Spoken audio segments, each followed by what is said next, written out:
As heavy rain swept across Havenbrook, a German shepherd stepped out from the shadows. Soaked fur clinging to a strong frame, eyes glowing with a story no one had heard.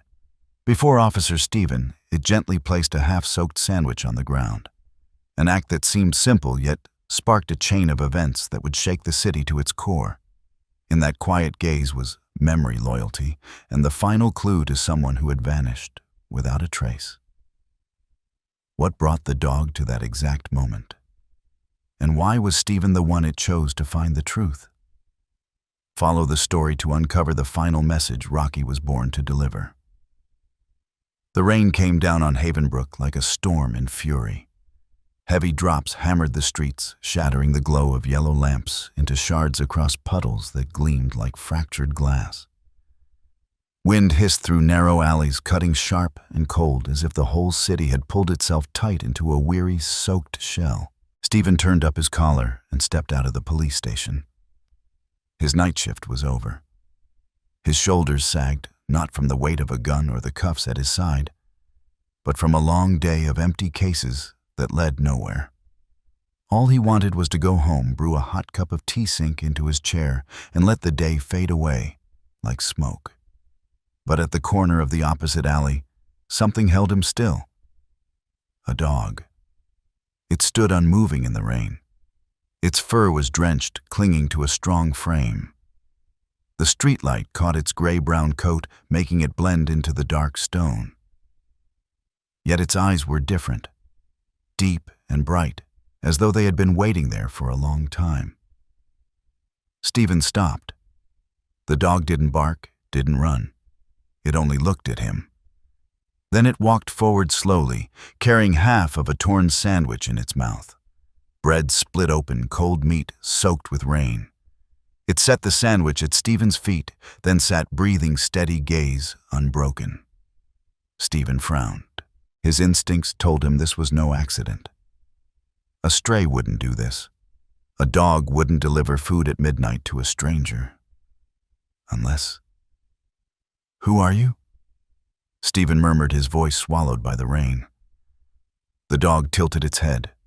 No reply was needed. There was something in those eyes, something that spoke without words. Not a cry for help, a message.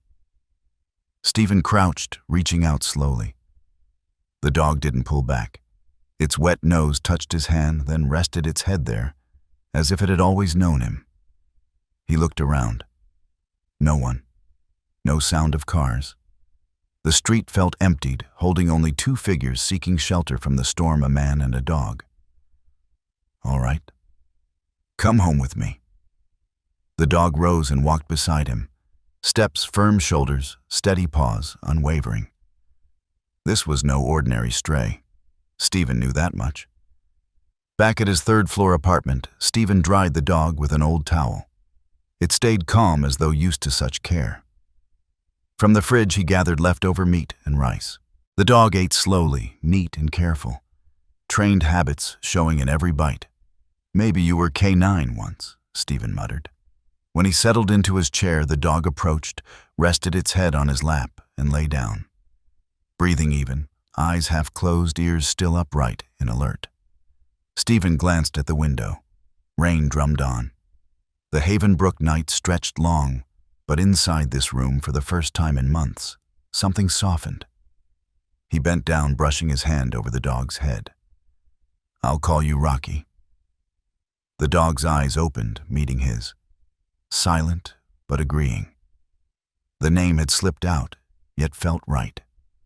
Perhaps it was the steady gaze, or the way Rocky had laid that sandwich before him, as if offering more than food, as if entrusting him with something heavier. Stephen didn't fully understand, but he knew this Rocky had chosen him. And in the damp chill of Havenbrook's night, the eyes of a dog brought more warmth than any fire. By morning the storm had passed. Havenbrook lay draped in a gray mist of skies after rain. A breeze drifted through the open window, carrying the scent of wet earth and dew clinging to old brick walls. Stephen woke to the sound of steps circling the room. Rocky was pacing, inspecting every corner with practiced calm.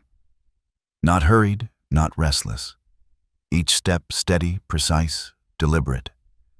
Pouring coffee, Stephen watched. From every movement to the way Rocky sat there was discipline in it. Too exact, too controlled. "You've been trained," Stephen said softly. Rocky lifted his head, ears pricked at once. After a simple breakfast, Stephen approached with a soft cloth. Gently he turned Rocky's left ear. Beneath the pale fur was a line of small inked numbers, K9 HT0452. Stephen froze. It was a tattoo, standard for K9 units, each with its own code. But the letters made his chest tighten, HT short, for Havenbrook Tactical, the division known for training specialized dogs. He sat down, eyes fixed on that mark. "If you're K9, then where's your handler?" Rocky didn't answer. He simply walked to the window, sat down, and stared outward with that same watchful habit. Silent, yet heavy with untold truth. Stephen pulled his phone. Within the police system, he searched the database for retired or missing K9 units. He typed in the code. The screen lit up. Unit K9 HT0452, alias Rocky. Last assignment, investigative journalist Emily Evans. Status missing handler, unaccounted for. Last recorded 2 months ago. Stephen's hand tightened. Emily Evans. The name was familiar. A journalist known for exposing land fraud and money laundering schemes. 2 months back, she had vanished. Her report stopped abruptly. No updates. Friends stayed silent. The story faded into silence. No one mentioned her anymore. And now her dog was here in his apartment. Stephen stepped closer to Rocky. "You came looking for help, didn't you?" The dog looked up. No nod, no sound. Yet its gaze lingered longer than before, its tail flicking once. Slow, deliberate. As if confirming without words. The room grew still. Stephen spread out documents across the table. He marked Emily's disappearance date against Rocky's last record. The same day. When Emily vanished, Rocky vanished too. No report, no search. Forgotten. Only one possibility remained. Rocky had seen everything. And since that day, the dog carried a truth no one else had noticed. Stephen closed his eyes briefly. He remembered the half sandwich placed before him in the rain. Not an offering for food, but a sign. A lead. A call. He opened his laptop. News clippings appeared scattered with half-finished theories and rumors. One detail caught his eye. A week before vanishing, Emily had been digging into a corporation called Sterling Corp., a company buying up abandoned sites on the city's edge. And last night, Rocky had led him past those same grounds. Stephen turned to him. "You'll take me there tonight, won't you?" Rocky looked back. No bark, no whine. Just one step forward, tail flicking again. The quietest, yes. Stephen leaned into the chair, eyes on the old headline glowing on his screen. Emily Evans. Her words sharp, her smile firm yet kind, frozen in the photograph attached to the missing report. "Emily Evans," he whispered. Beside him, Rocky lay quietly on the floor. But the moment he heard that name, the dog sprang up. Ears rigid, eyes wide, breath quickening into sharp bursts. He rushed to the desk, paws pressed against the chair, gaze locked on the image glowing from the screen. Stephen froze. A low whimper slipped from Rocky's eyes, shifting between confusion and restlessness. His tail flicked once short and abrupt, then stilled. His entire frame stood taut, waiting like a soldier bracing for a command. That reaction was no coincidence. "You knew her," Stephen whispered. "You were with her, weren't you?" Rocky lowered his head, then lifted it again, eyes still fixed on Emily's photo. Stephen scrolled through the old reports on his phone. In one crime scene shot just at the edge, there was a faint gray blur. A German shepherd's shadow, blurred but unmistakable. "It was you." the photo dated only a week before Emily's disappearance. Stephen enlarged the frame, studying every grain. On the dog's neck was a faint glimmer of something. A tag, likely an identification badge. Rocky tore his eyes from the screen and moved toward the door. His nose brushed the handle head, angled outward. Stephen followed. The dog had chosen him, and now he wanted to lead him somewhere clearer. They left the apartment. Havenbrook's streets still glistened damp, but the sky was brighter, the air tinged with the sharp green scent of leaves washed clean by rain. Rocky strode ahead, steady and quick, like retracing an old route. He guided Stephen into the older quarter where squat buildings leaned tired against one another, some abandoned altogether. Stopping before a shuttered apartment block, Rocky paused. Its walls wore stains of moss, its doors locked with rusted chains. But beside it was a narrow path leading to a back entrance where the hinges had long since failed. Rocky slipped through first. Stephen followed. Inside, the air was thick with damp and rot. Light filtered through broken slats, just enough to reveal a bare living room. Rocky stopped at a corner where a bookshelf once stood. He nudged the floor with his nose scattering dust, then sat down. Stephen knelt. Beneath the dust was a faint circle, the kind left when something heavy had been fixed there for years. He flicked on his flashlight. Along the edge of the floorboards was a thin crack. He pried it open carefully, revealing a hidden hollow. Inside lay a black USB stick bound with an old frayed hair tie. Stephen glanced at Rocky. The dog sat still, watchful. He pocketed the USB. "You kept this safe," he murmured. 2 whole months. Rocky's tail gave a soft flick. Not joy, but relief. After carrying a secret alone, at last, someone understood. Back at the apartment, Stephen plugged the USB into his laptop. A single folder appeared marked with dates and one word, Phoenix. Inside, photos of contracts, audio recordings, financial statements. Even a short video of Emily meeting a man in a dark suit. His face blurred, his voice deep but disturbingly familiar. A note accompanied the files. "If I disappear, find Rocky. He knows the way. And if you are reading this, trust no one in the force until you've checked every step." Stephen closed the screen. The room seemed to hold its breath. Rocky sat at his side, spine straight, eyes bright. A silent sentinel. "You're more than a partner," Stephen said. "You're the one who survived." Rocky blinked slowly, lowering his head as if confirming.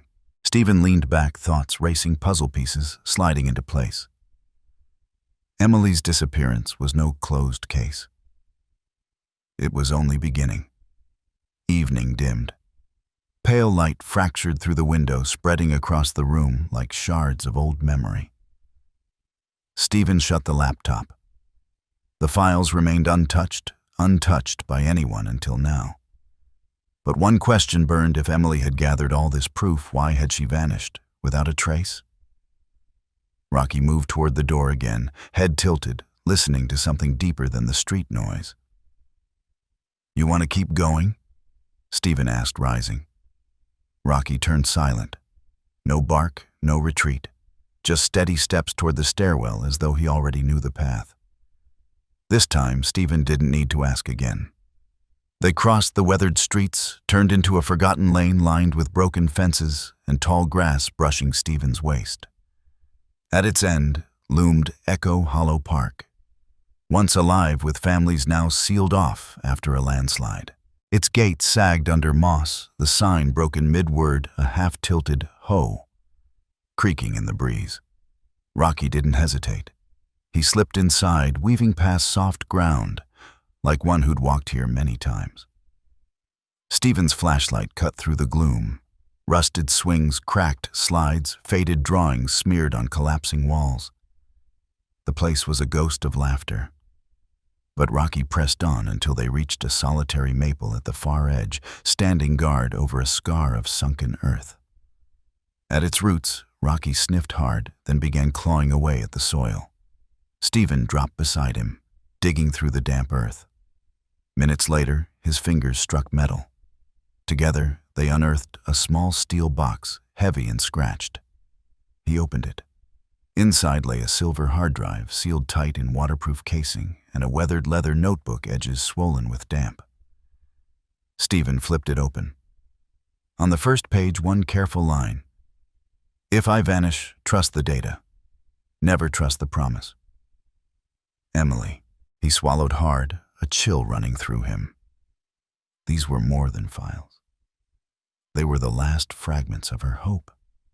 The hard drive bore a paper strip with numbers scribbled M4551. A storage code, Stephen muttered. She sent something to a vault. Rocky stayed by the tree, eyes fixed on the notebook, as if those words were the final tether between two lives. Stephen turned more pages. Dense notes in Emily's hand traced her investigation into Sterling Corp money trails. Shell projects, stolen funds from community restoration. But near the end, one entry stopped him cold. "I believe someone inside the department has been bought. I can't name them yet. All I know is Rocky recognized him first." When he entered the room, Rocky stepped back. Stephen's grip tightened on the notebook. Faces flashed in his mind. Odd conversations, avoided questions whenever Emily's name arose. "We're in deeper than I thought," he murmured, barely believing his own voice. Rocky left the roots and stood by his side. Solid calm, a quiet anchor in the desolation. Stephen tucked the hard drive and notebook into his bag. As they turned to leave, drizzle began again. Fine drops settling on Rocky's fur, glittering like glass beads in the beam of the flashlight. Echo Hollow Park disappeared into fog behind them. Only two sets of footprints remained, a man and a dog, carrying with them a faint light. Perhaps just enough to expose Havenbrook's darkest corners. The road out of Echo Hollow lay drowned in mist and the dim scatter of street lamps. Stephen pulled his jacket zipper high, the hard drive and notebook tucked inside. A pair of fragile objects that could shake all of Havenbrook if they landed in the right hands. Rocky paced beside him, steady stride but ears twitching every few steps, head tilting as if catching faint sounds hidden in the air. Stephen barely noticed. His mind churned on Emily's note, the line etched into his skull. Rocky stepped back when he walked in. The words repeated like the soft tap of knuckles on a wooden desk. They turned onto the main street. 3 blocks from the apartment, Rocky froze. Stephen had only just looked back when headlights swept across the wet pavement. A gray SUV, windows tinted. No horn, no rush. Just rolling slow, holding the kind of distance meant to slip under notice. Stephen slowed. Rocky stayed rooted, body curved, head lowered, front legs braced like a bowstring drawn tight. The SUV rolled on, shadowing them. When Stephen veered into a narrow side street, the car stopped at the mouth of the alley, headlights spilling against brick. No door opened. Stephen's grip tightened on the bag strap. He breathed, slow, eyes lowered, watching the reflection of the SUV from the corner of his vision. Rocky growled once, short, sharp, a warning of readiness. Stephen nodded. They moved deeper into the dim alley. But just as they turned the next corner, the sound of screeching tires tore through the quiet. The SUV peeled away, swinging onto another route, vanishing into the city's veins. "They're done tailing us," Stephen muttered. He turned back. The street lay empty, save for wet tire marks, glistening on the asphalt. Rocky sat eyes fixed where the car had gone, chest heaving. Not from exhaustion, but tension. "You sensed it before me," Stephen whispered. "If you hadn't stopped, I'd have stepped into those headlights." Rocky looked at him, eyes steady, a silent nod. They returned through an old parking lot, slipping in by a side entrance. Curtains drawn, door locked, lights cut until only a faint glow from the kitchen remained. Stephen collapsed into a chair, shoes off, but gaze never straying from the door. Rocky curled close, yet stayed awake, ears flicking, chin lifted, like a night sentry. Stephen powered up the laptop, slotting in the hard drive they'd uncovered. A window bloomed. Password required. He typed the code from the label M4551. The files opened. Sterling Corp's financial skeleton spilled out shell branches, funds circling through false charities, contracts bound with the local government's ink. But one folder made Stephen's pulse leap. Titled Havenco. Havenco, once the banner project to rebuild Echo Hollow Park, shuttered for lack of funds.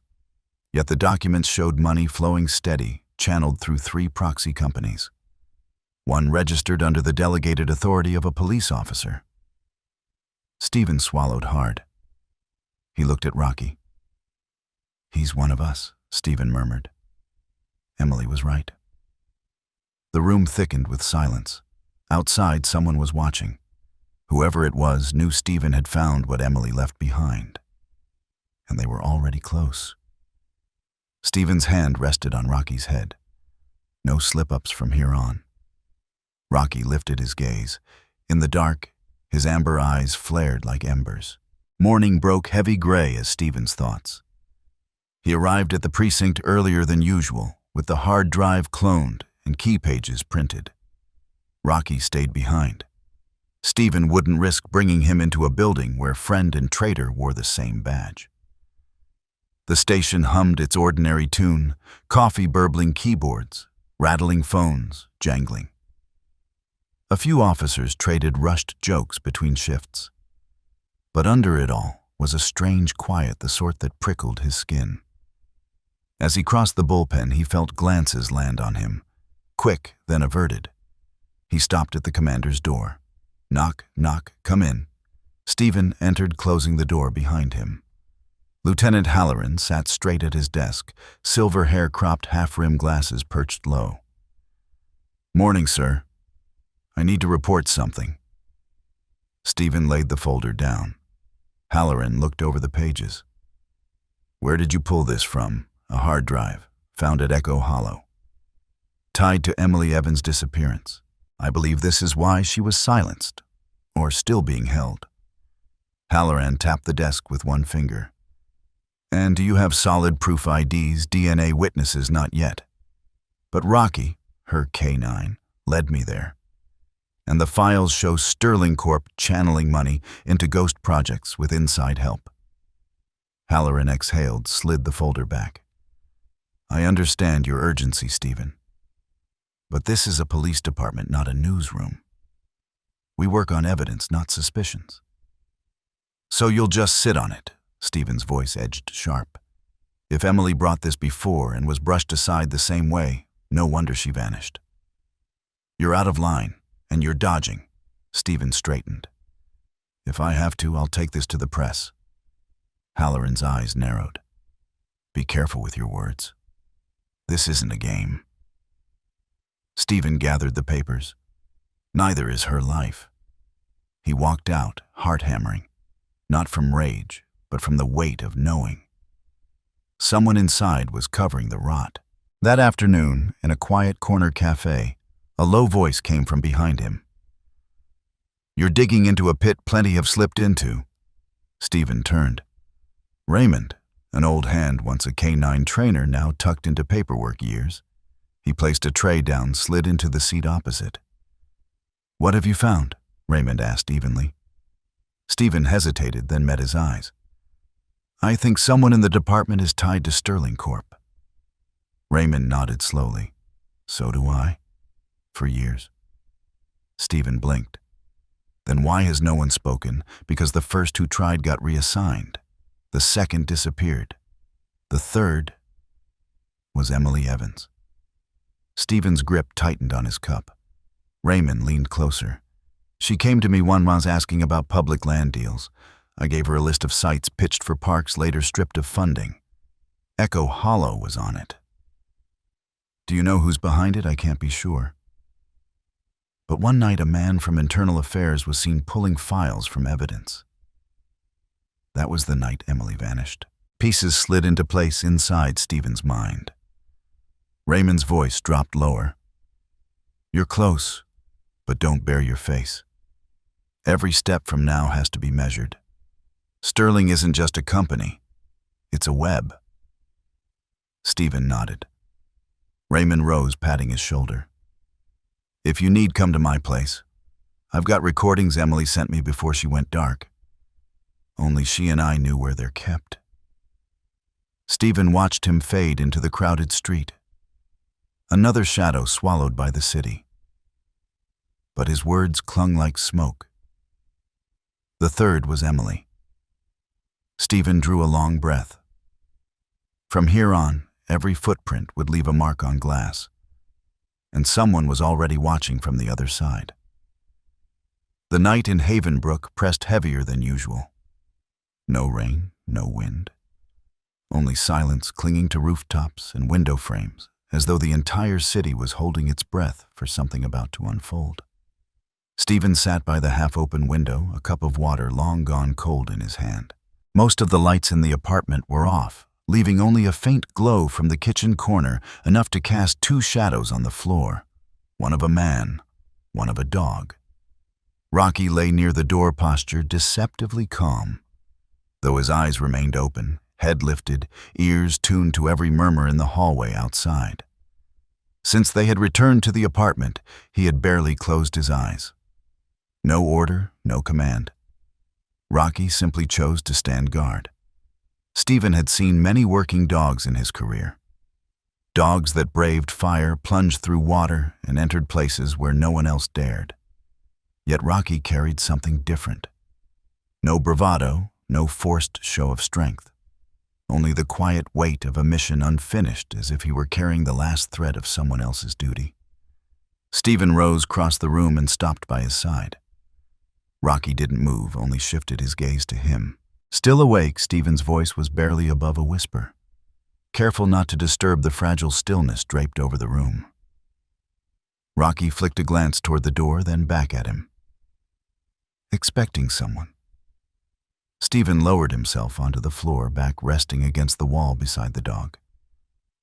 There was no reply, but the silence said enough. Not fear. Readiness. Minutes stretched. Stephen reached out, brushing his hand across Rocky's head. The fur was warm, dense, and clean.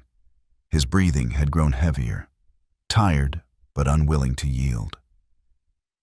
When I lost the trail in the park, you found it. When we were followed, you caught it first, and now you're keeping watch so I can sleep. He gave a short laugh, gratitude woven into the sound. You do everything, Rocky.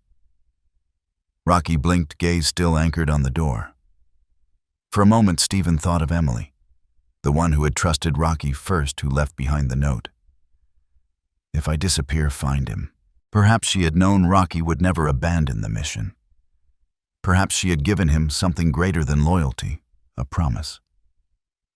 Stephen took the jacket draped over a chair and laid it lightly across Rocky's back. The dog didn't need it, but it was all he could offer. You can rest easy. I won't let Emily's trail die out. His voice was low. Rocky stretched just enough to rest his head against Stephen's knee. For the first time in hours, his eyes closed. Stephen stayed still.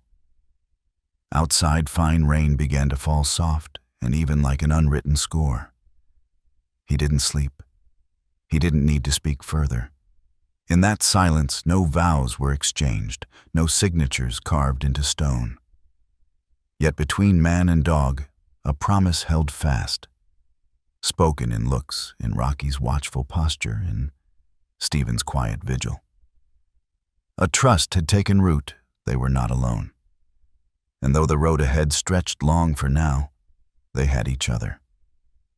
By afternoon, a thin blade of sunlight cut across Havenbrook's old rooftops. The air hung heavy. Stephen sat in the car engine off, thoughts running far faster than any motor. Rocky stirred in the passenger seat as Stephen pulled the brake. This place was once a community relief warehouse. Emily mentioned it in her notes. Maybe. He trailed off, eyes narrowing at the structure ahead. The warehouse sat buried in the industrial district's ruins, fenced in by rust weeds rising waist-high. The sign was barely legible, only 2 faded words clinging on Grant & Sons. Rocky leapt down, first nose working, body taut. Each measured step told Stephen this place was more than a forgotten building. It was stamped into memory. They followed a worn path along the fence. A side door sagged off its hinges, just wide enough for them to slip through. Inside stretched a cavern of shadow-high, ceiling steel racks draped in dust and cobweb. The air reeked of mold mixed with something acrid. Rocky halted by a corner pile of ash and shredded paper. Stephen's flashlight cut through the dark. Scattered pages charred at the edges, words still visible in fragments. Sub-branch code L42. And transport contract level 3 advance pending. He crouched, lifting what could be salvaged. At the center of the ashes lay a half-burnt clip binding 3 sheets stamped faintly, certified copy, Havenbrook Internal Affairs. Stephen looked up. On the far wall, a large whiteboard loomed, wiped nearly clean. But under the light chalk residue clung a crude diagram, 2 arrows linking 3 names. Havenco, Sterling, Project Resurrection. A maze had once been drawn here. Rocky sniffed at a broken file cabinet. Stephen yanked it open. Empty folders slumped inside, but jammed at the back was an employee ID card, Elijah Trask, Operations Supervisor. Stephen's memory stirred. That name had appeared in Emily's hurried notes, Elijah Trask. Underground contact only meets those brought by an insider. The insider, Stephen muttered. Rocky gave a low whine. Footsteps echoed behind them. Stephen killed the light, pulling Rocky into the cover of a rack. Footfalls, slow, deliberate. A tall silhouette emerged at the far end, flashlight in hand, sweeping the aisles as though searching for something misplaced. The beam skimmed the corner walls, then fixed on the entrance. The man lingered, phone pressed to his ear. Nothing left. Someone got here first. I'm heading back. He hung up, turned, and left. Stephen held Rocky close for minutes before easing forward. His breath slowed, but his mind raced sharper than ever. We're out of time, he whispered. He gathered the burned fragments, pocketed the ID, and slipped out through the warehouse's rear. Weeds clawed at his trousers, wind slithered through cracks of broken concrete. By the car, Stephen glanced back. The warehouse stood silent, but its voice had spoken. Through ashes not fully burned, through Emily's traces, through the shadow that had arrived hours too late. On the drive back, Stephen spoke aloud to himself and to the dog beside him. Secrets aren't just hidden. They're hunted. But if you still remember the way back, Rocky, then we still have a trail. Rocky sat upright, eyes fixed ahead. That same fire glinted in them, as though still tracking someone who hadn't yet returned. Back at the apartment, long past midnight, Stephen double-locked the door and sealed the curtains. Rocky circled the room nose to corners, then sat by the door. His eyes, sharp as when they had crouched in the warehouse shadows, gleamed with instinct, sharpened by danger. Stephen settled at his desk. The hard drive was still connected. He reopened the Havenco folder. Page after page of finances, payrolls, tax codes, phantom supplier contracts. But at the bottom, one file stood apart, unnamed, but tagged with a cryptic line, PXS3V. Stephen clicked it. A small window popped up demanding a password.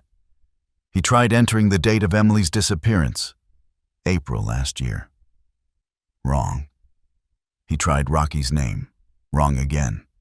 He glanced at the dog standing guard near the door. She wouldn't use anything that easy to guess. Flipping back through Emily's notebook, he found a page near the end, the ink smudged, half-faded. If someone finds the Phoenix file, it means I'm gone. Look to what we spoke of when it all began. Stephen frowned. Phoenix. Memory sparked. Emily once told him about her very first article written as an intern, the piece that set her on the path of exposing the shadows. Its title, Ashes Rise. He typed it in. The screen unlocked.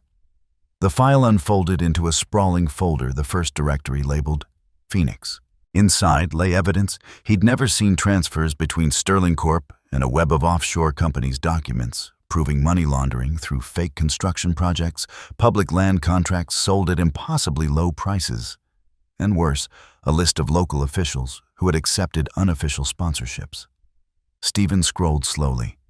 City council members, a former auditor, and one name bolded: Elijah Trask, the man whose ID card he had found in the warehouse. But another folder sat at the bottom, internal. He opened it. Only a single video file. He hit play. The image showed an office captured from a hidden camera. A man stood by a desk, his voice digitally distorted, but still cutting clear. "Emily, I warned you. This isn't something you should touch. Phoenix is just the cover. You really thought you were smarter?" Then his hand reached into a drawer, pulling something wrapped in cloth. The screen glitched, fizzled, and went black. Stephen leaned back in his chair. "She faced him directly," he whispered. Rocky stepped closer, raising his head to the screen. Stephen turned. "Do you know who that was?" A low rumble stirred in Rocky's throat. Not sharp, but weighted with recognition. Stephen copied the entire Phoenix folder onto a backup USB, then mirrored it onto an external drive. "We can't keep this in just one place." He stood, stepping onto the balcony. Night air cut through his jacket. Havenbrook lay still as if nothing had happened. But now he knew Sterling Corp wasn't just a company. It was a network, a machine built to erase its own tracks, layering deception, pulling strings among those who wrote the rules. He looked up. No stars, just the black sprawl of sky. Inside, Rocky still sat, gaze fixed on the computer. And in that dim screen light, Stephen realized Emily hadn't left despair. Under the name Phoenix, symbol of rebirth, was enough proof to bring down the empire that had buried her in silence. If they endured, if they kept moving. Rain broke over Havenbrook without warning. The streets glazed with water street lamps smeared in the blur. Stephen drove out from the eastern warehouse district, where he had just met Raymond again, to collect an old recording Emily sent weeks before vanishing. Rocky sat upright in the back seat, sign-rigid eyes locked on the rear glass. The silence inside was taut as wire. A dog's instincts outpaced any alarm. And since leaving the warehouse, Rocky hadn't relaxed once. Stephen steered toward Fairview Bridge, an old span crossing the churned river, the shortcut back to the city center.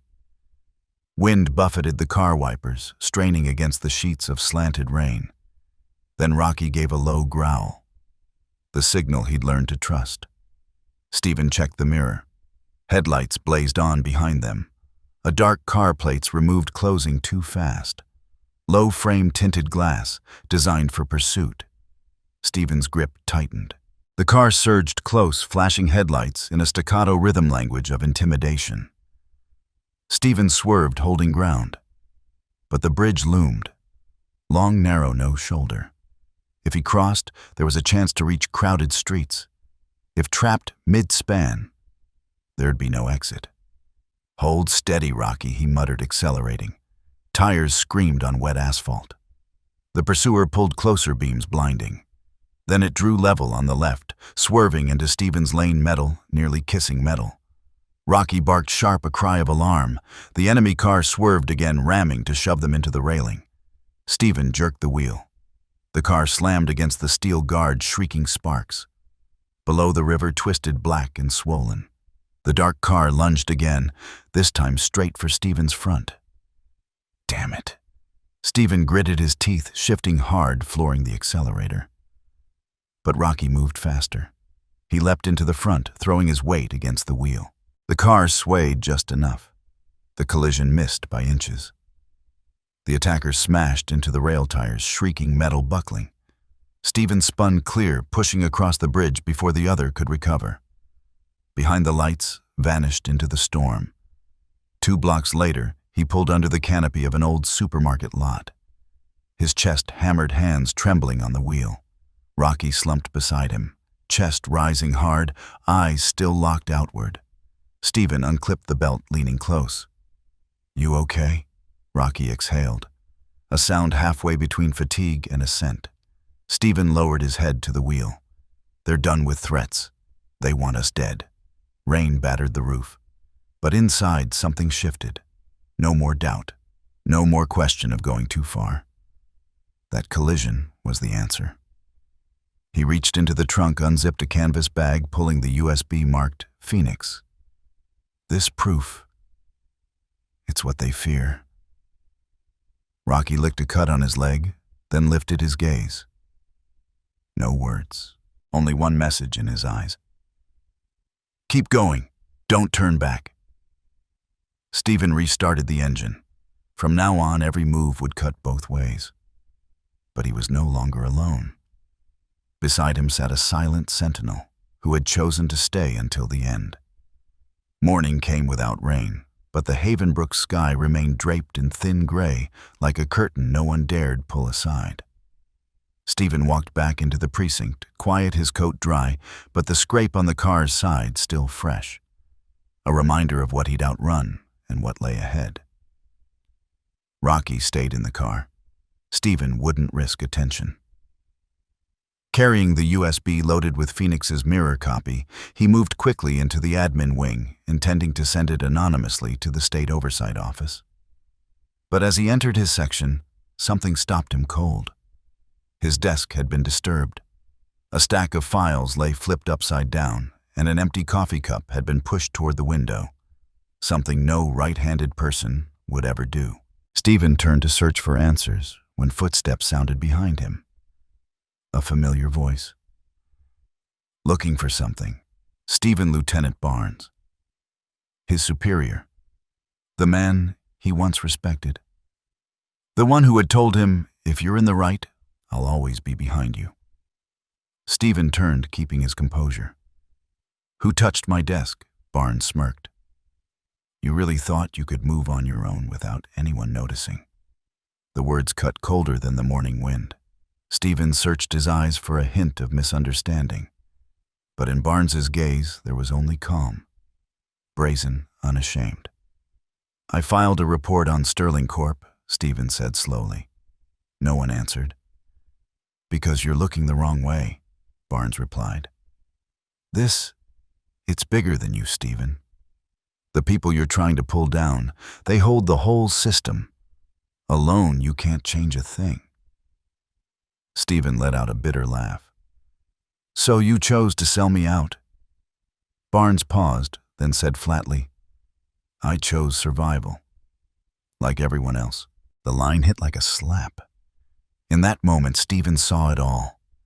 The silence in the precinct, the sidelong looks, the chase on the bridge last night, each rooted in the same betrayal. Disdain flickered in his eyes. "Who did you hand me to?" Barnes gave no answer. He only studied him a moment longer, then stepped back. "If you're smart, you'll walk away. Wipe everything. Pretend it never happened.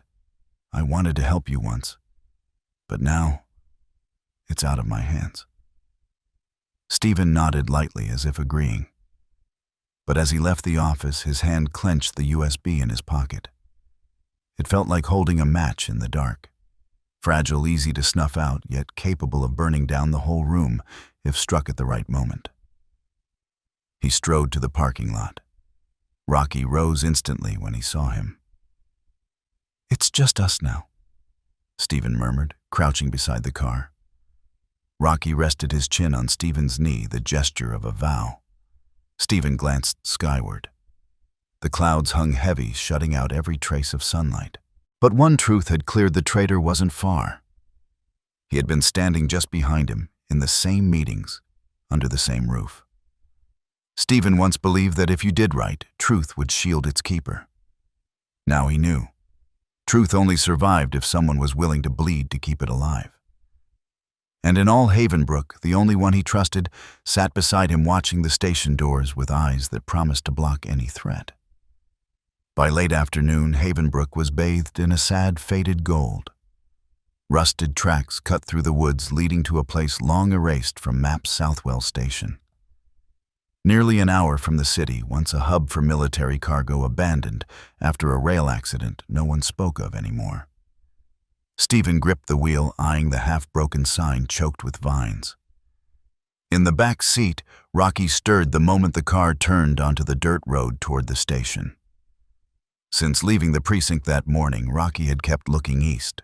That gaze held something precise, as though memory itself pulled him. Stephen knew.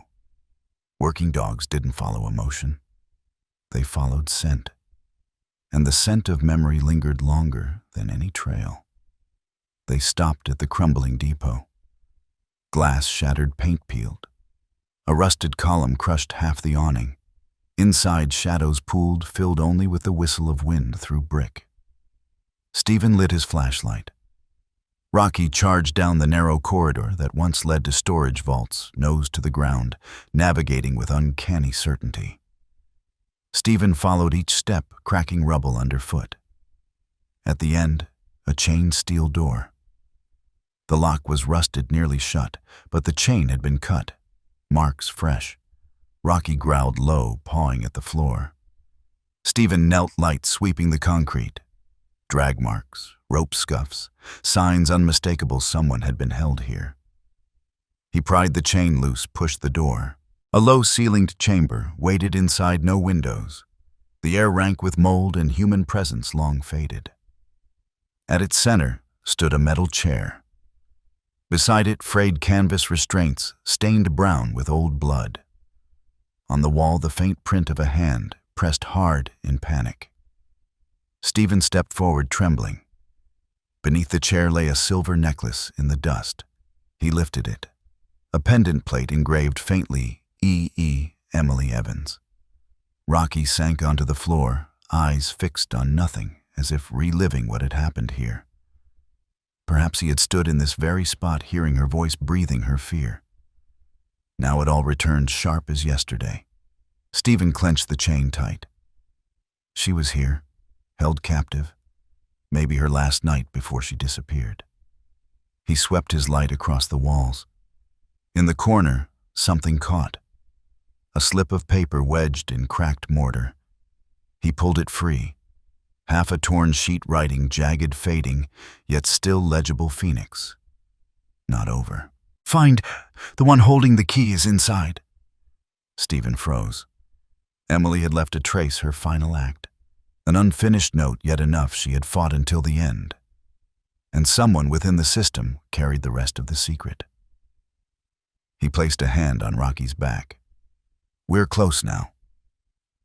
Rocky tilted his head, eyes deep as though sensing Emily's spirit still lingered here. Stephen scanned the room again. Nothing more remained. Yet Southwell Station, once her prison, now held a living witness. Rocky, the bearer of memories, stepping with him through the dark. They left as night pressed down. Behind them, Southwell loomed silent as a ghost. But Stephen knew within those walls he had brushed the truth. To retreat now would be to betray everything Emily had endured. In a small room at the end of a third-floor hall, Stephen sat motionless at his desk. The yellow lamp swung faintly in the draft through the window. Silence wrapped the space, broken only by Rocky's breathing at his feet, and the crackle of an old recorder he had just switched on. The tape had been found inside a wooden box, hidden behind a shelf at Emily's parents' home, the place she lived before moving to Havenbrook. No one had noticed it until Rocky pawed the wall 3 times, signaling a secret worth uncovering. Stephen stilled as the voice began. Emily's voice, husky but steady with every word. "If you're hearing this, it means I've gone too far, and I can't come back." Stephen held his breath. Rocky lifted his head, ears tilting toward the recorder. "I don't know when they'll find me. Maybe tomorrow, maybe in a few weeks. But I know my time is short. If you believe in the truth, please don't stop." The sound crackled with static, but her voice still carried trembling, not with fear, but with urgency. They have power. They control government, media, everything. I've gathered so much, but there's one last link. The insider helping them from within. I haven't uncovered him yet, but someone has. Stephen leaned closer, heartbeat drumming. That person I never met. But Rocky has seen him. Rocky remembers his face, his scent. He knows. Emily's voice slowed. Footsteps echoed faintly. She was pacing the room as she spoke. Rocky is part of this investigation. He's not just the dog I adopted. He's my partner.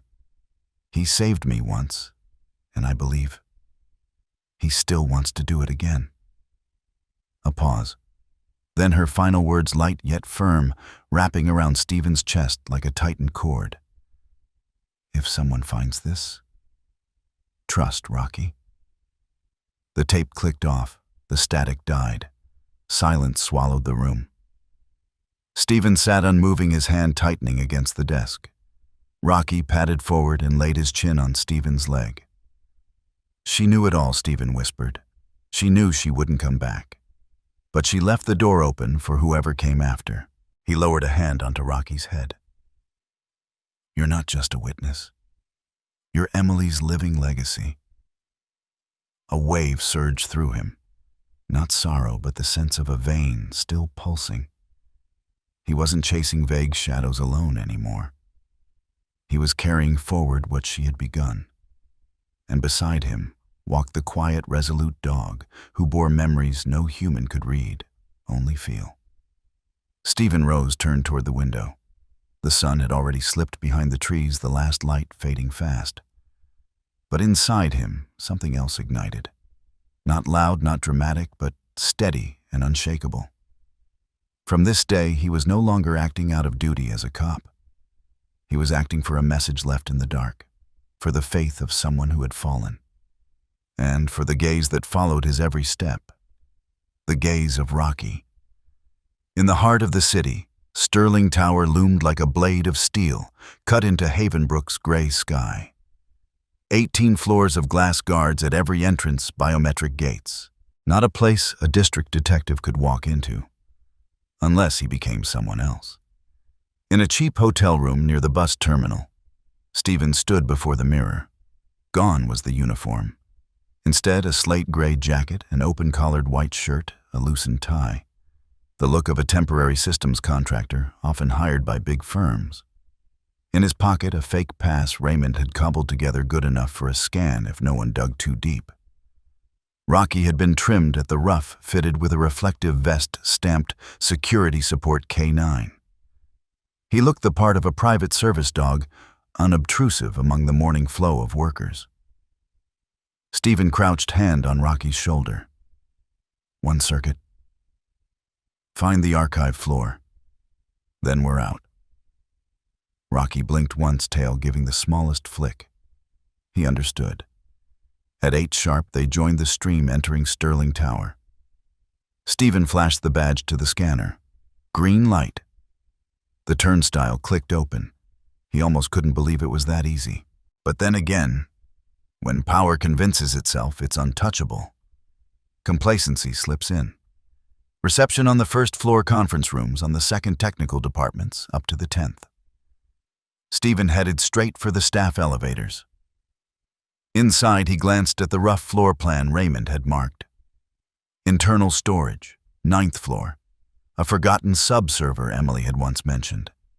If still alive, it might hold unpurged videos, strings of emails, a single name, enough to complete the chain.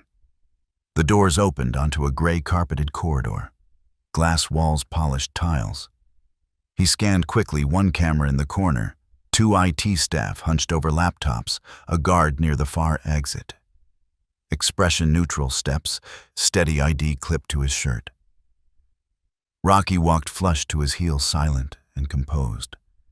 Steadier than any weapon Stephen had ever carried. At the archive door, he knocked. A middle-aged tech opened. "You're with maintenance," Stephen nodded. Notice said this room's cooling system needs another check before the backup transfer. The man sighed and stepped aside. The server room was dim, humming, lit by lines of code running across screens. Stephen moved toward the third rack, the one tied to raw storage. Rocky halted mid-room, eyes on a vent in the corner. A soft growl escaped. Not alarm, but recognition. Stephen plugged in the USB data, scrolling across the screen. Outside footsteps echoed. A commanding voice carried through the hall. Verify the ID of the tech who just entered. Stephen glanced at the technician nearby. Give me 2 more minutes. If they ask, say I'm updating the cooling. Understood? The man barely nodded before Stephen leaned to Rocky. Signal me if anyone comes.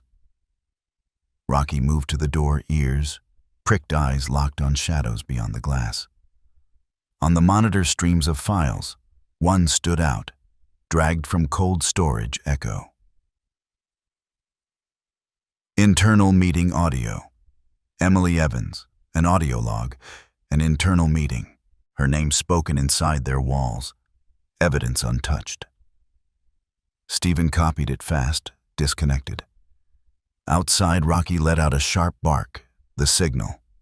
Stephen snapped the USB free, nodded to the tech. Done. Thanks. Then he strode out, Rocky at his heel. They slipped into the elevator just as a guard rounded the corner. The doors shut.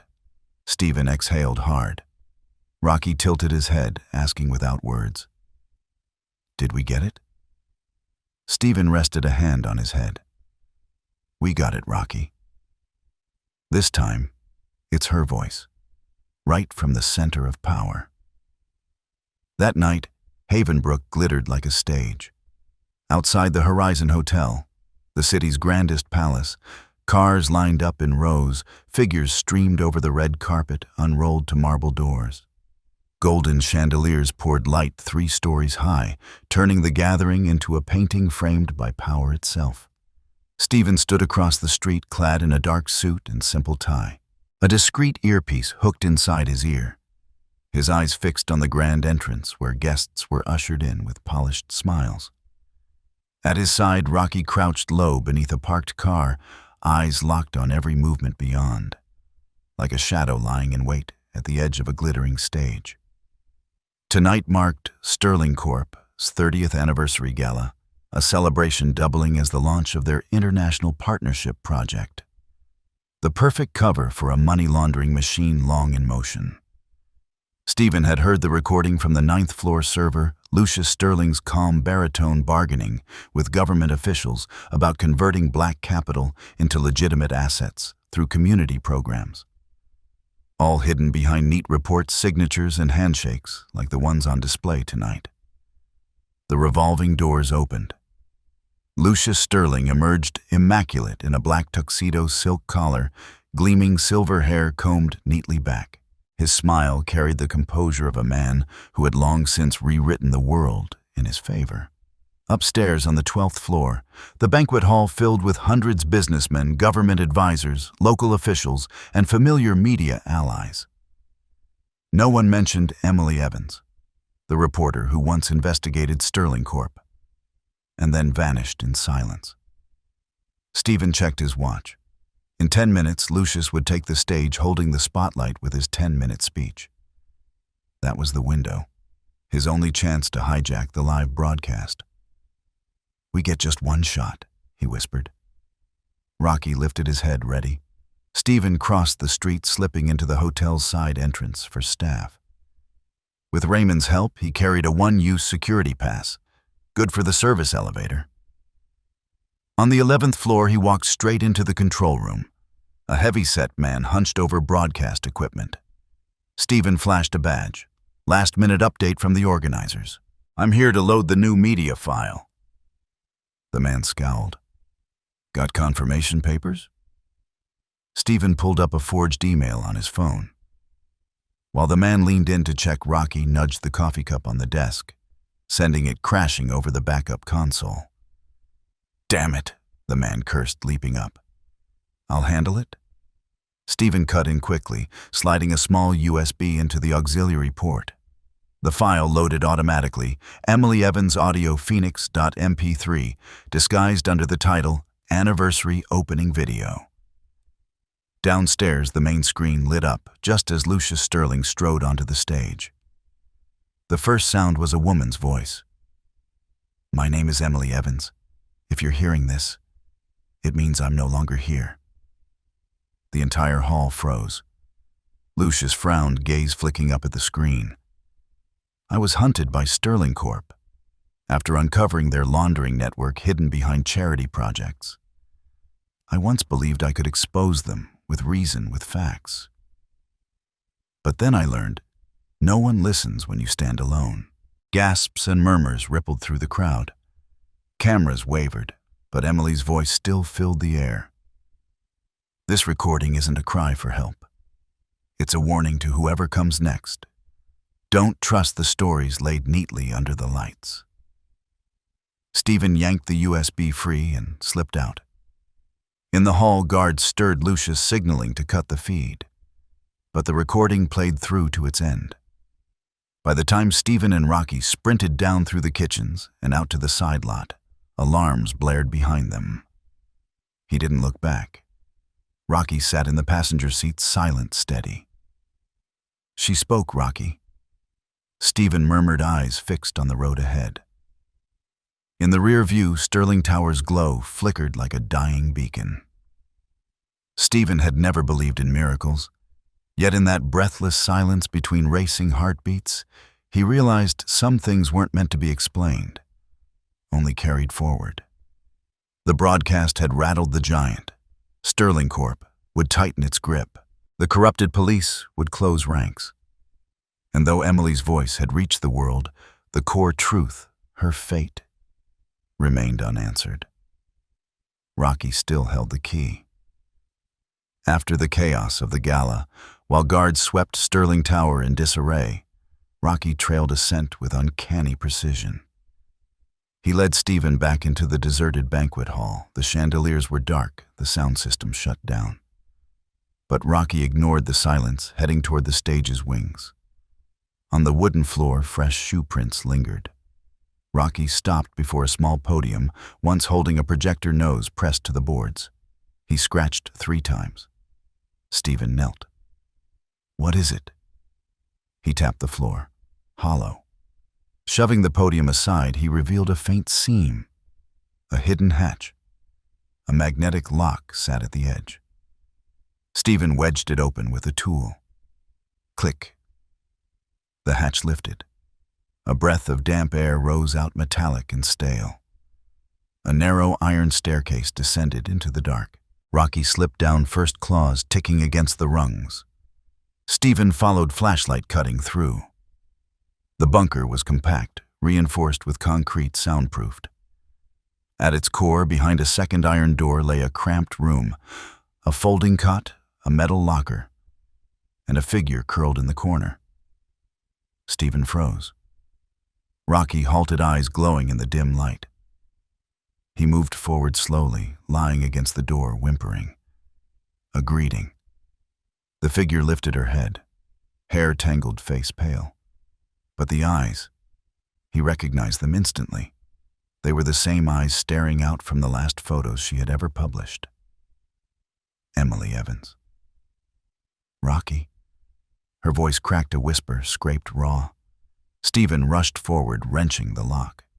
"Emily." She nodded faintly, unable to summon more. Stephen knelt, his hand steady on her shoulder. Thin, ice cold. The stench of metal and mildew clung to her, evidence of months in captivity. "We've been searching for you," he said, fighting to keep his voice calm. Emily glanced from him to Rocky. "He still remembers." Rocky pressed his head against her lap. She smiled, weakly, trembling fingers stroking his back. The kind of touch that erased time, as if the darkness had never broken the bond. Stephen checked quickly. No grave injuries, but her body was frail, starved. Beside the cot sat bottles of water, packs of dried food. Someone had kept her alive. Not to save her, but to silence her. Stephen clicked on the comms. Raymond, I need an ambulance. Urgent. We've got a survivor. Raymond's voice cracked. Emily? She's alive. Stephen turned. Emily looked back at him. Her eyes, though weary, still carried the flame of someone who had once stood alone in the storm and refused to kneel. Are you ready to tell it all? He asked. Emily gave a faint nod. As long as the world still wants to listen. Stephen squeezed her hand, then glanced at Rocky. The shepherd lay pressed close. Amber eyes steady, radiating silence, courage, and warmth. The only light Emily had known in that underground cell. A strange feeling rose in Stephen's chest. As though from this moment forward, they were no longer hunters of the truth, but living witnesses of it. And their story, kept alive by a dog who never strayed, was still being written. He guided Emily up the narrow stairwell behind the hidden hatch. Draping his jacket across her shoulders, he steadied her down the service hallway. Rocky paced ahead, eyes fixed on every corner. Inside the Horizon Hotel, chaos still lingered after Emily's voice had spilled across the airwaves. Guests whispered furiously, reporters scrambled for Wi-Fi, and Sterling Corp's private security locked down the exits. At the grand lobby, Lucius Sterling's expression darkened as word came from the tech team traces from the basement had been found, possibly linked to Emily Evans. His hand tightened on his champagne glass. He set it down, voice like steel lock, the entire first floor. Anyone leaving without clearance, detain them. Stephen and Emily pushed through the service hall, just 50 meters more to the rear lot, where Raymond waited in a running SUV. Then two men appeared ahead, dressed as guards. One's jacket shifted, revealing a weapon. Rocky's growl vibrated through the hall. Not a threat, but a signal. Before the men could speak, Rocky launched forward like an arrow loosed. He slammed into the armed guard, toppling him hard to the floor. The second swung a baton, but Stephen drove a kick into his side, knocking him off balance. Go, Rocky, Stephen shouted. The shepherd darted back to cover Stephen's flank as he pulled Emily down the left corridor, the only exit not yet blocked. Sirens shrieked through the hotel. Red strobes flared across the ceilings. Upstairs, panicked guests shoved toward doors, unsure what was happening, but catching the scent of fear. Some reporters bolted for the street. Others streamed live from their phones. In moments, the banquet hall looked less like a gala than a terror drill. On the ground floor, Lucius Sterling's face remained eerily calm, though fire burned in his eyes. Seal every floor. Block every exit. Whoever brings me the girl, 5-fold reward. Stephen hauled Emily toward the garage stairwell. Rocky loped alongside, hackles raised. Sweat ran cold down Stephen's back, but his grip on Emily never wavered. She could no longer speak, only stared wide-eyed at him. Not with panic, but with a will to remember every moment. Just a little further, he reassured, though he wasn't sure it was true. The final door loomed, but 3 guards stood waiting. Stephen froze, breath ragged. No way around. Rocky stepped ahead, fur bristling. One guard reached for his belt when, whoosh, a black blur struck. Impact, a groan. Within seconds, all 3 men were down. Rocky rose tall over them, nose to the ground, eyes unblinking. Stephen shoved open the exit. Night air slammed in, sharp and dusty. Far across the lot, SUV headlights flashed. Raymond had seen them. Move, Stephen barked. Rocky sprinted first.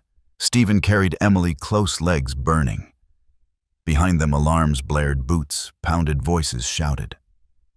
On the second-floor balcony, Lucius Sterling watched. His gaze locked on Emily.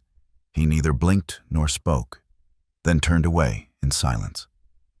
Raymond flung open the SUV's rear door. Stephen slid Emily inside and climbed in after. Rocky vaulted up, pressing against her. The engine roared. Tires screamed. They sped into the night. Behind them echoed shouts, flashbulbs, the chaos of a world torn open by a recording a leap and the return of someone thought lost. Stephen looked at Emily. She leaned against Rocky, hand trembling across his fur. She whispered, hoarse but clear, "Thank you for not giving up." Stephen gripped the wheel, eyes locked on the dark road ahead. "This story," he said, "isn't over." The morning after the chaos, Havenbrook woke in shock. News splashed across every screen and feed: missing journalist returns, alive Sterling Corp. Accused of concealment, rescue dog at center of scandal. Stephen sat in the hospital corridor, shoulder aching from the night's fight, but mind sharp. Inside, Emily underwent her final checkup. Doctors said she could be discharged by evening. Raymond leaned against the wall, scrolling through his phone. Internal Affairs had just released an updated list of officers under investigation for ties to Sterling Corp. The names were not few. Stephen clenched his fist. This was not over. It would never be that simple. Then the alarm blared from the lower floors. Panic, shouts. Stephen and Raymond raced down the stairwell. Moments earlier, a nurse had entered Emily's room with a tray of medicine. She knew instantly something was wrong. This face hadn't appeared in 3 days of care.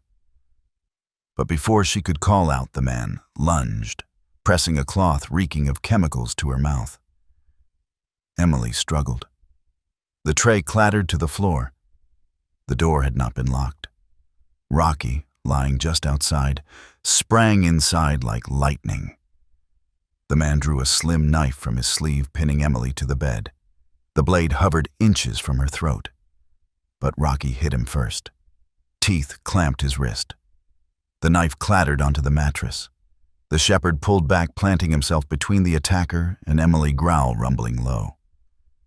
Stephen and Raymond stormed in seconds later. Stephen kicked the knife aside, grappling the man down, while Raymond locked his shoulders. Hospital security swarmed. Doctors rushed to Emily's side. She was shaken, scratched, but alive.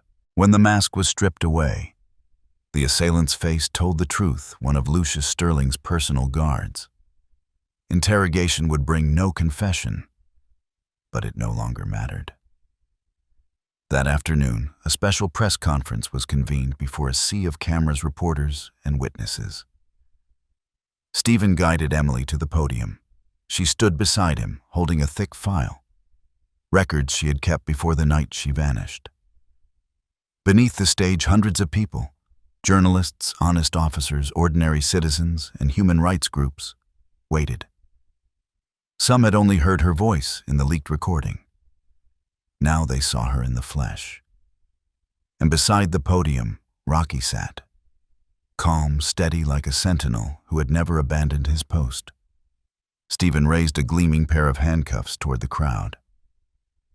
Lucius Sterling was arrested 1 hour ago. Charges: kidnapping, unlawful imprisonment, conspiracy to conceal evidence, and large-scale abuse of power. Cameras flashed. The hall buzzed. Emily spoke slowly, each word deliberate. "What I gathered is no longer a secret. It belongs to the public. And I must say this. Without Rocky, I would not be standing here." Rocky tilted his head, amber eyes catching the overhead lights. He didn't know the words, but he felt the pulse inside them. The heartbeat of trust kept alive by blood claws and ears that had listened through the dark. Lucius Sterling, brought in under special order, stood ringed by police. When Stephen met his eyes, the man still wore a thin smile, as though the world he had built remained untouched. But when Rocky Rose stepped forward and locked his gaze on him, Lucius faltered. The smile vanished. Stephen gave a signal. 2 officers advanced, locking the cuffs. Each click echoed like a seal on the fall of an empire. The hall went silent. Emily gripped Stephen's hand, then bent to stroke Rocky's head. "You kept the promise," she whispered. Through the tall glass windows, the evening sun spilled across their shoulders, An image of a man, a woman, and a German shepherd, standing together closing a chapter of chaos with the quietest, strongest peace. That morning, Havenbrook's City Hall overflowed with people. Broadcasters set up live feeds from 6 a.m. Flags fluttered in the early wind, though in the hearts of the crowd, the storm had already been blowing since the moment Emily Evans returned to the light. On the small stage, printed copies of the Phoenix Files were stacked high. Stephen stood with senior investigators holding a deposition folder. Raymond was there too, carrying the internal dossiers from the police department. Emily, still under medical care, could not attend. But words she had written from her hospital bed were handed to the organizers. Stephen read them aloud. Justice does not come from the stronger, the richer, or the louder. It comes from the quiet footsteps of those who refuse to turn away, even from a single life. I am alive because of Rocky. And I can speak again because someone believed the truth in his eyes. The crowd fell silent. Some wiped their faces. Others looked at the shepherd sitting beneath the podium, gazing upward, as if knowing this moment was his. Stephen lowered the page voice, firm. We have examined and cross-checked the entire Phoenix Drive. What it reveals includes money laundering schemes, abuses of authority, fraudulent contracts, lists of officials who took illicit payments, and transaction chains hidden through 3 layers of shell companies. Behind him, a massive screen lit up with a web of names and connections once thought untouchable. With each name that appeared, murmurs rippled through the crowd. Stephen continued. As of today, more than 20 officials have been suspended pending investigation. The State Department of Justice is now involved. Havenbrook police will undergo a full restructuring. In the hospital, Emily lay listening to a radio broadcast. When the announcer began reading the names, she closed her eyes, not to sleep, but to finally let her burdens drift, something she hadn't dared in months. The door opened. A doctor entered, followed by a familiar nurse, the one who had cared for her since her rescue. And behind them, Rocky. The shepherd bounded softly onto the bed, laying his head across her legs. She smiled, fingers trembling as they stroked his ears. You always know when to come, she murmured. The nurse smiled back. The police gave special permission for Rocky to enter today. They said he has a title to receive. Back at City Hall, Stephen spoke once more. One last thing. He bent down, fastening a special tag around Rocky's neck, engraved with the words, Rocky, honorary dog of Havenbrook, the one who brought truth home. The square erupted in applause. Rocky lifted his head, tongue out, ears high, as if listening to every cheer rise for him. Yet for him, perhaps the truest reward was simpler, lying beside Emily, feeling her steady breath again. That afternoon, Havenbrook grew quiet. Along a road leading out of the city, an SUV rolled gently forward. Stephen drove his face, carrying a rare ease. Raymond sat in the backhand, resting on the final stack of files to be submitted. Emily leaned into her seat, pale but with eyes bright, stroking Rocky curled at her feet. Stephen glanced in the mirror. Time to return some peace to this place. Emily smiled. And to give him a real home. Rocky said nothing, just breathed steady as though still guarding the world from his very chest. Havenbrook, once a dark mark of corruption, was turning a page. And the one who had opened it was a stray shepherd who had carried half a loaf of bread and a gaze that cut through lies. The late autumn wind whispered through thinning trees like a gentle score for the fading day. On a hill east of Havenbrook, a small wooden house stood among fallen leaves. Smoke drifted from its chimney, a quiet greeting to the purple-washed sky. Stephen sat back in an old chair on the porch, cupping hot tea in his hands. Warmth seeped into his chest, not from fatigue, but from the rare feeling that for once he no longer had to chase anything. Beside him, Emily, wrapped in a gray wool scarf, leaned on the doorway, smiling softly. Her gaze lingered on the patch of grass before them. where Rocky lay curled head resting on his paws, pressed close against Stephen's chair. The fire in the stove kept burning its glow, flickering through the small glass window. Each time the flames leapt, a warm halo shimmered in Rocky's amber eyes. Like a small lantern that never went out, no matter how cold the night became outside. Stephen took a sip of tea, then lowered his hand to stroke Rocky's head. The dog shifted slightly tail, giving a faint wag without opening his eyes, as if that single touch was enough. As if no words were needed. "Isn't it strange," Emily murmured dreamily, "how there are people who walk with us for only a short distance? Yet it feels like they've been there from the beginning." Stephen didn't look at her. His gaze stayed on Rocky. "Some people," he said quietly, "make us believe, without ever having to say a thing." Silence settled again. The peace was so complete that even the crackle of firewood sounded sharp and clear. In the distance, owls called to one another across the dusk sky. Rocky turned, resting his face towards Stephen and Emily. His eyes opened just a sliver, the amber glow reflecting the firelight. Steady, silent, unshaken. That look carried no trace of fear, no shadow of battle. It held only one truth: trust. Stephen set his cup down and slid to the wooden floor beside Rocky. Emily moved closer too, kneeling, her hand slipping gently into the thick fur around his neck. "He's guarded so many," she whispered, as if afraid to break the moment. "He's walked through too many chases, sacrifices, and losses." Stephen nodded. "And still chooses to sit here right now. As if..." He paused, then finished softly. "As if he understands everything that has happened and still chooses to stay." Inside, the fire glowed on. Its light spilled out onto the porch, painting 3 silhouettes on the wooden floorboards. One tall, one smaller, and one curled low and strong, like a figure that had never stepped out of the story. Stephen lifted his gaze to the sky, where the last cloud dissolved into brilliant gold. He spoke under his breath, half to himself, half to something far away. "Maybe this is only a resting place." Emily smiled faintly. "And we don't yet know where the road will take us." Rocky closed his eyes again, releasing a slow, even breath. Tonight there would be no sirens, no pursuits, no shadows trailing them. Only the sound of fire, the quiet laughter of voices, and the steady gaze of a dog who had seen through every darkness, and reminded them that true loyalty never needs to be taught, only trusted.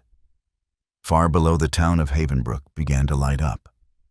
Life went on, the city shifting and breathing as always. But higher up, in a small home warmed by firelight, 3 souls, once broken, once scattered, sat together quietly, writing the next chapter of their lives. The story of Stephen, Emily, and Rocky was never only about survival. It was about finding faith again, in people, in themselves, and in a dog who once wandered into a storm with nothing but half a loaf of bread. Rocky never needed to know what burden he carried. He simply followed instinct, memory, and an invisible promise to the man torn from his side. And in those amber eyes, people could finally see that loyalty lives not in bloodlines or training, but in a connection that words can never name. German shepherds, like Rocky, are admired not just for strength, intelligence, or service. They are remembered for the way they stand silently by our side, whether in battlefield's ruins or simply at the porch of a house with firelight inside. This story isn't meant to stir pity. It is a gentle reminder sometimes to save a life you don't need words. You only need a gaze that listens. And perhaps somewhere close there are still Rockies waiting, standing guard, waiting to be trusted, waiting for someone quiet enough to look into their eyes and begin a journey.